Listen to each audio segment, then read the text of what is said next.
Just as everyone expected, Harry and Meghan, the docu-series on Netflix about Prince Harry and one of the most despised people in the world right now, Meghan Markle, hasn't been received very well. It turns out that people aren't very sympathetic towards some of the most privileged people in the world lying and pretending like they're the victims about everything in their lives. So we saw the trailers get ratioed. We saw the show. When people came out and saw what this is, even the critics didn't like it, but certainly the audience made their voices heard. But now it gets even more embarrassing. This is a new low, even for this couple, even for these disgraced members of the royal family. This is an embarrassment. It's so bad. Netflix is performing so bad across the board right now that Netflix is being forced to pay people back, to give money back to advertisers who thought more people were actually going to watch some of their garbage. Report: Netflix giving advertisers their money back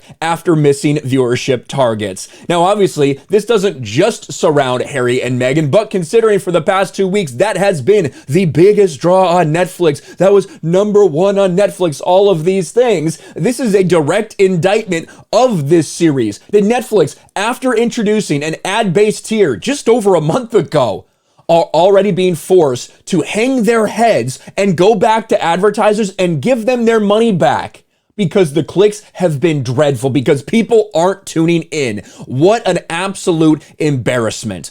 Netflix unveiled its new lower price plan with commercials just last month, and it already is running into trouble, with the left-wing streamer reportedly failing to make viewership targets. As a result, Netflix has found itself in the embarrassing position of giving money back to advertisers. The development is potentially serious for Netflix, which is counting on advertising revenue to lift its financial fortunes after a rough year that saw them bleed subscribers 2 consecutive quarters. And of course, Netflix shares are down 50% this year.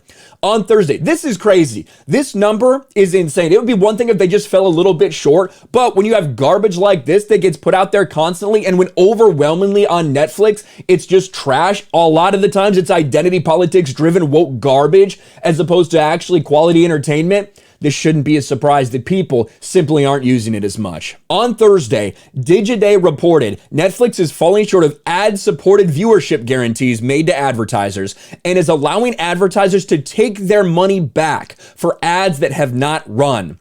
The specific shortfall amounts vary, but in some cases, Netflix has only delivered roughly 80% of the expected audience, according to 5 agency executives who spoke to the outlet. They can't deliver, they don't have enough inventory to deliver, so they're literally giving the money back. So to break this down, these advertisers say, hey, we want to pay for this many impressions, we'll give you this much money here. We need this stuff by Christmas, we need this stuff because it's holiday season, all this.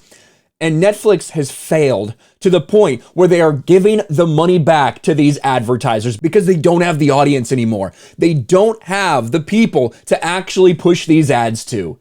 That's how bad it is. And certainly, like I said, with the biggest thing right now being Harry and Meghan, oh, #1 on Netflix, #1 on Netflix. That's embarrassing. And this should send warning signs to the entire streaming world that everybody's starting these ad-based tiers. But Netflix, if Netflix can't deliver what people are looking for, can't deliver the numbers that people are looking for, that's going to be bad news. Because when you look at the top 10 on streaming, it's always almost all Netflix. You'll have one thing, maybe from Disney Plus, if they release like a Marvel series, maybe it might crack the top 10. Maybe a Star Wars thing might crack the top 10. But for the most part, and of course, Lord of the Rings, Rings of Power was in the top 10 for Prime. Like things like that, one-offs here and there for a couple weeks while it's running.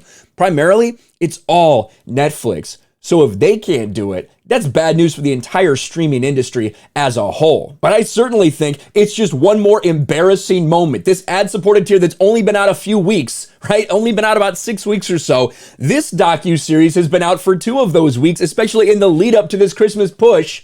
And Netflix had to give the money back because, quite frankly, people just weren't tuning in. Harry and Meghan get destroyed once again in embarrassing fashion. It shouldn't be anything new for these people. We'll see if they use this opportunity to try to play victim once again. I'm sure Meghan Markle will just try to blame racism yet again. Let me know your thoughts in the comments section below. Smash a like button, subscribe to the channel, ring the bell for notifications, share this video out there, and I'll talk to you later. Thanks for watching, everyone. And a huge shout out to my patrons. I appreciate you guys so much. Want to follow me on Twitter or Instagram? check out the description below. You'll find links to my P.O. box and my Patreon as well. And I'll talk to you guys later.